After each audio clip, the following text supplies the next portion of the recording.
নমস্কার বন্ধুরা, তোমরা সবাই কেমন আছো? আশা করি তোমরা সবাই অনেক ভালো আছো। আমিও অনেক ভালো আছি।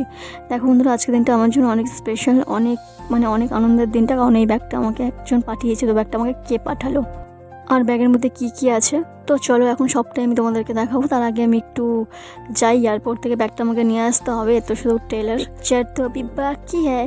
তো যে রাস্তায় বেরিয়ে পড়েছি, রাস্তায় বেরিয়ে আমার তো ঢংচঙের অভাব নেই। তো আমি একটু কটা ফটোরও তুলছিলাম, তুলতে একটু বর্মশাকে বললাম আমাকে ছোট্ট একটা ভিডিও ক্লিপ নিয়ে দাও, তো তোমাদের সাথে শেয়ার করবো, ওর জন্যই করা।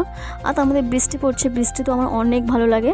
তো বৃষ্টির মধ্যে আমি আবারও বেরিয়ে পড়েছি, বাট আমি কোথায় যাচ্ছি, কেন যাচ্ছি, আর ওই যে প্রথমে যে ব্যাগটা দেখালাম ওই ব্যাগটা আমি কোথেকে আনতে যাচ্ছি। তারপর তো এয়ারপোর্ট যাওয়ার পথে ওখানে রাস্তাতেই আমার ভাসুরের মেয়ে যে কলেজে পড়ে, সে কলেজ সামনেই পড়ে যায়।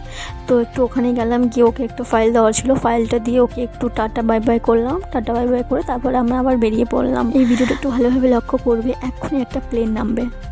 অ্যাকচুয়ালি প্লেন নামার পরে এত স্পিডে ছুটে না, ভালোভাবে না ভিডিও নেওয়ার আগেই প্লেন ছুটতে চলে যায়। ওই দেখো প্লেন নামছে, যে প্লেন নামছে, এই প্লেনেই আমার জিনিস এসেছে। প্লেনটার মতন স্পিডে আমাকে একটা লাইক সাবস্ক্রাইব করে দাও। জাস্ট প্লেনটা কলকাতা থেকে আসলো, এই প্লেনটা এক্ষুনি কলকাতা থেকে আসলো।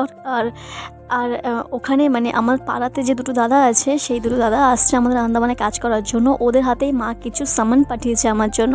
তো সামান কি পাঠিয়েছে, তো সেগুলো আমি তোমাদের সাথে শেয়ার করব, একটা নেক্সট ভিডিওতে শেয়ার করব। কারণ ভিডিওটা এখন অনেক বড় হয়ে যাবে, এটা তো মিনি ব্লগ, অনেক বড় হয়ে যাবে। তো আমরা চলে আসলাম, এই যে এয়ারপোর্টে চলে এসেছি। এইটা তো আমি রাস্তা থেকে এয়ারপোর্টটা দেখালাম, বাট এয়ারপোর্টে এখনও সামনে যে মেন যে গেটটা, ওখানে এখনও আসিনি। তো এখনই পৌঁছে যাব। এই যে চলে এলাম, আমাদের হচ্ছে আন্দামান বীর সাভারকার ইন্টারন্যাশনাল এয়ারপোর্ট। তো আমি তখন পৌঁছে গেছি। আমি এখন এখানে কিছুক্ষণ অপেক্ষা করব, তারপর ওরা আসার পর তারপর আমি আমার জিনিসগুলো নেবো। মা পাঠিয়েছে বলে কথা। তো আমি দাঁড়িয়ে আছি, আর এই যে আমি না এটা জুম করে প্লেনটা দেখছিলাম যে ওরা নেমেছে কিনা, বাট আমি তো অনেকটা দূরেই ছিলাম। তারপর ফাইনালি তো ওদের সাথে আমার দেখা হয়ে গেছে।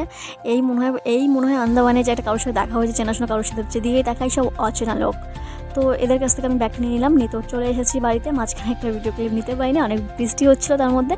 তো তবু এই যে চলে আসলাম। দেখো ব্যাগটা দেখতে এরকম লাগছে, বাট ব্যাগটা কিন্তু অনেক জানি মা কী পাঠিয়েছে। তবু আমি অনেক কিছু জানি না যে মা আরও যে কী ব্যাগের মধ্যে কী ঢুকিয়েছে, বলে মা বলে কথা, মা তো মাই হয় না। তো নেক্সট ভিডিও আসছে, আনবক্সিং করে তোমাদের সাথে শেয়ার করবো। তাহলে আর কি সাবস্ক্রাইব করে পাশে থাকো, যাতে নেক্সট ভিডিওটা তোমাদের কাছে সবাই আগে